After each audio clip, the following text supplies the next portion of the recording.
Hello guys, स्वागत है आपका राममान जी के चैनल पर। तो जैसा कि आपको पता है, प्रीवियस ईयर क्वेश्चनों की सीरीज चल रही है।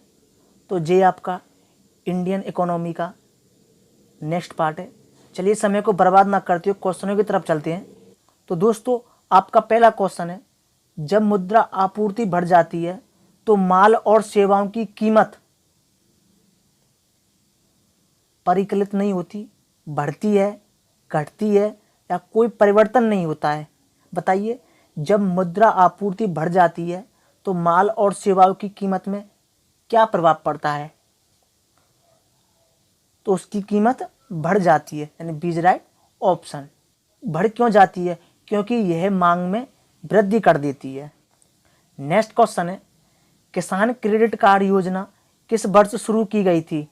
1991, 1996, 1998 या 2000? बताइए, किसान क्रेडिट कार्ड योजना किस वर्ष शुरू की गई थी? तो 1998 में।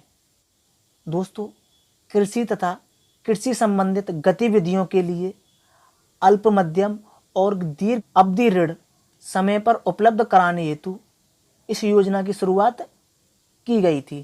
क्लियर दोस्तों? नेक्स्ट क्वेश्चन है, खपत और मनोवैज्ञानिक नियम बताता है कि खपत में समानुपातिक वृद्धि आय में समानुपातिक वृद्धि से कम है, या आय में वृद्धि खपत में वृद्धि के बराबर है, या खपत में वृद्धि आय में वृद्धि से अधिक है, या आय में परिवर्तन होने पर खपत में परिवर्तन नहीं होता है। बताइए, खपत का मनोवैज्ञानिक नियम बताता है कि खपत में समानुपातिक वृद्धि आय में समानुपातिक वृद्धि से कम है, यानी इज राइट ऑप्शन। दोस्तों, किन्स के उपभोग संबंधी मनोवैज्ञानिक नियम के अनुसार जब किसी देश की समस्त आय बढ़ती है तो उसका उपयोग भी बढ़ता है, लेकिन आय में हुई वृद्धि से कुछ कम मात्रा में बढ़ता है। इसका कारण यह है कि आय का कुछ भाग बचत कर लिया जाता है।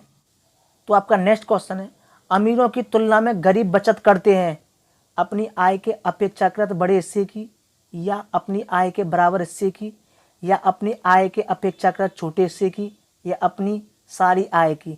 बताइए, अमीरों की तुलना में गरीब बचत करते हैं। दोस्तों, अमीरों की तुलना में गरीब अपनी आय के अपेक्षाकृत छोटे हिस्से की बचत कर पाते हैं, क्योंकि उनकी आय का एक बड़ा हिस्सा दैनिक उपभोग और भोजन पर ही व्यय हो जाता है। तो आपका राइट आंसर है अपनी आय के अपेक्षाकृत छोटे हिस्से की, सी इज राइट ऑप्शन। तो आपका नेक्स्ट क्वेश्चन है, निम्नलिखित में से किसको आधारिक संरचना क्षेत्र में शामिल नहीं किया जाता है? विद्युत उत्पादन, सड़कों का निर्माण, खाद्य उत्पादन, हवाई अड्डों का प्रसार। बताइए, निम्न में से किसको आधारिक संरचना क्षेत्र में शामिल नहीं किया जाता है? दोस्तों, आधारिक संरचना का विकास अर्थव्यवस्था को गति देने के लिए जरूरी होता है। तो आधारित संरचना क्षेत्र में विद्युत उत्पादन, सड़कों का निर्माण तथा हवाई अड्डों का विस्तार आदि सभी शामिल हैं, जबकि जो खाद्य उत्पादन है वो प्राथमिक क्षेत्र में शामिल होता है। तो आपका राइट आंसर क्या हुआ? खाद्य उत्पादन। ये आधारिक संरचना क्षेत्र में शामिल नहीं है। नेक्स्ट क्वेश्चन है, भारत में हरित क्रांति अब तक किसके मामले में सबसे अधिक सफल रही है? गन्ना, मोटी अनाज, गेहूं या चावल? बताइए, भारत में हरित क्रांति अब तक किसके मामले में सबसे अधिक सफल रही है?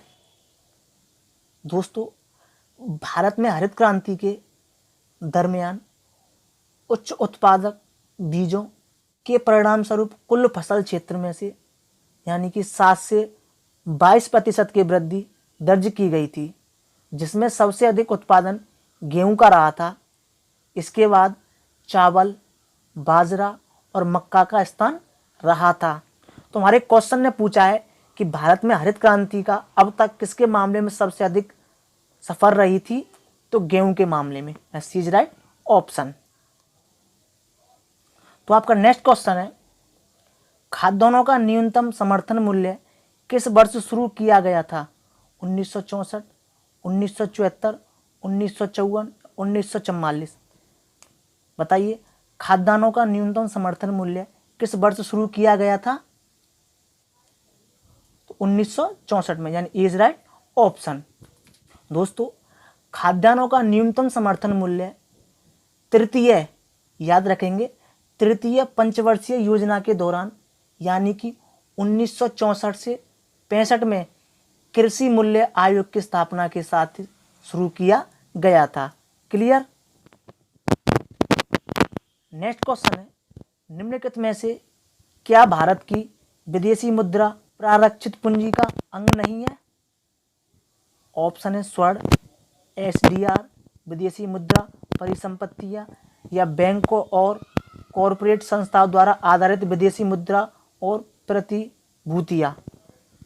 क्वेश्चन है आपका, निम्नलिखित में से क्या भारत की विदेशी मुद्रा प्रारक्षित पूंजी का अंग नहीं है? दोस्तों भारत की विदेशी मुद्रा प्रारक्षित पूंजी का अंग बैंकों और कॉरपोरेट संस्थाओं द्वारा धारित विदेशी मुद्रा और प्रतिभूतियां नहीं है, जबकि शेष तीनों प्रारक्षित निधि का अंग है। तो आपका इसमें राइट आंसर है डी। तो नेक्स्ट क्वेश्चन, निम्नलिखित में से कौन सा सरकारी प्रायोजित संगठन नहीं है? राष्ट्रीय आवास बैंक, SIDBI यानी भारतीय लघु उद्योग विकास बोर्ड, या ICICI यानी भारतीय औद्योगिक ऋण और निवेश निगम, या फिर NABARD यानी कि राष्ट्रीय कृषि ग्रामीण विकास। बताइए दोस्तों, बताइए निम्नलिखित में से कौन सा सरकारी प्रायोजित संगठन नहीं है? तो आपका इसमें राइट आंसर है ICICI यानी भारतीय औद्योगिक ऋण और निवेश निगम। Is right option. दोस्तों ICICI सरकार प्रायोजित संगठन नहीं है, जबकि जो SIDBI और NHB और नाबार्ड सरकार प्रायोजित संगठन है। क्लियर? नेक्स्ट क्वेश्चन है आपका, ICI का नाम किसके साथ जुड़ा हुआ है? ऑप्शन है आपके रासायनिक द्रव्यों का निर्माण करने वाली एक बहुराष्ट्रीय कंपनी, या भारतीय सीमेंट उद्योग, या chamber of commerce and industry, या निजी क्षेत्र का एक बैंक। बताइए ICI का नाम किसके साथ जुड़ा हुआ है? तो किसके साथ जुड़ा हुआ है? दोस्तों पहले ICI यानी कि इंपीरियल केमिकल इंडस्ट्रियल, क्या है? इंपीरियल केमिकल इंडस्ट्रियल, रासायनिक द्रव्यों का निर्माण करने वाली एक बहुराष्ट्रीय कंपनी MNC है, जिसका अधिग्रहण एक्जोनोबेल है। क्या है? एक्जोनोबेल यानी कि डच समूह द्वारा कर लिया गया है। तो आपका राइट आंसर है इसमें ए। क्लियर? नेक्स्ट क्वेश्चन है, भारतीय रेल के राजस्व में निम्नलिखित में से किसका प्रमुख योगदान रहता है? कोच आय, माल यातायात आय, फुटकर आय, या यात्री आय। बताइए भारतीय रेल के राजस्व में निम्नलिखित में से किसका प्रमुख योगदान रहता है? तो माल यातायात आय का, यानी बीज राइट ऑप्शन। दोस्तों भारतीय रेल के राजस्व में माल यातायात आय का प्रमुख योगदान रहता है। नेक्स्ट क्वेश्चन है, अमर्त्य सेन को किस क्षेत्र में योगदान के लिए नोबेल पुरस्कार मिला? मुद्रा अर्थशास्त्र में, कल्याण अर्थशास्त्र में, अर्थमिति में, या विकास अर्थशास्त्र में। बताइए अमर्त्य सेन को किस क्षेत्र में योगदान के लिए नोबेल पुरस्कार दिया गया था? तो उनको दिया गया था